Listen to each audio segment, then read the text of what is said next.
Сәлеметсіңдер ме, балалар? 2-ші сынып қазақ тілі. 44-ші сабақ. Сабақтың тақырыбы хабарлы сөйлем. Балалар, бүгінгі біздің жаттайтын мақалымыз еңбек ерлікке жеткізер, ерлік елдікке жеткізер. Балалар, біз осы аптада әр апта сайын бір мақал қосып отырамыз білім қоржынымызға. Осы мақалды жаттап алайық. Олай болса, бүгінгі сабағымызды бастаймыз. 29-шы жаттығу мәтінді түсініп оқы. Үзілісте. Ажар сынып топ басшысы. Ол үзілісте кезекшілердің терезені ашып, тақтаны сүртіп қоюын ескертеді. Тақта сүрткішті үнемі дымқылдап қояды. Балалар үзіліс кезіндегі тәртібін қадағалайды. Бірде Ажар: біз үзіліс кезінде дұрыс демалуға тиіспіз. Ол үшін не істеу керек, әркім өзін айтсын, деді. Үзілісте не істейтіндеріңді бір-біріңе айтыңдар. Үзіліс не үшін беріледі деп ойлайсың? Үзіліс кезінде демалуға арналған ережелер құрастырып көр. 30-шы жаттығу. Сөйлемдерді көшіріп жаз. Үзіліс кезінде сыныпта жүгірмейді, айғайлап сөйлемейді.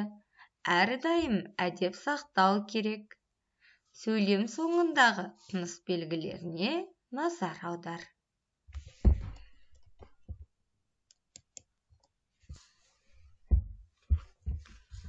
Бірдеңенің жайын хабарлау мақсатында айтылған сөйлемді хабарлы сөйлем дейді. Хабарлы сөйлемнің соңына нүкте қойылады. Мысалы, оқушылар мұражайға барды. Сөйлем соңындағы тыныс белгі әрине нүкте. Бұл жерде оқушылардың мұражайға барғанын хабарлап тұр.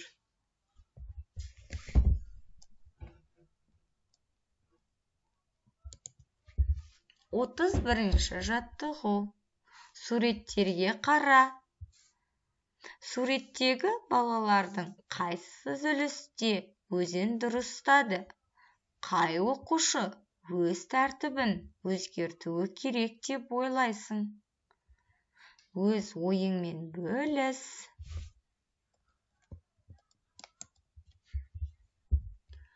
32-ші жаттығу. Үзіліс кезінде демалуға арналған ережелерді 1-ші, 2-ші, 3-ші суреттердің көмегімен жазып көр. Жазғандардың қандай сөйлем? Кәне, 1-ші суретке назар аударайық.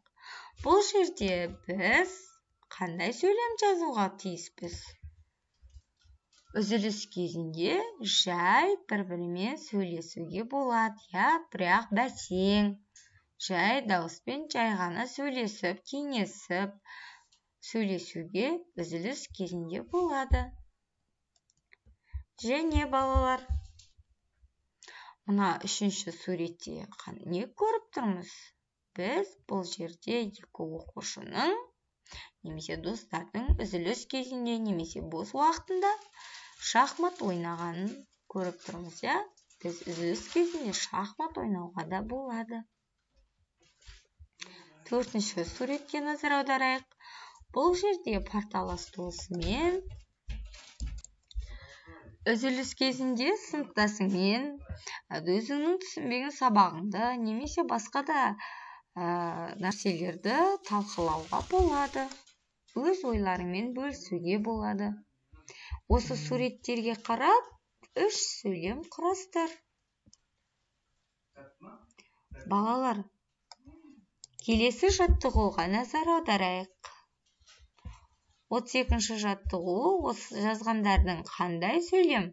Бір-біріңе оқып, сөйлемдерді талқылаңдар.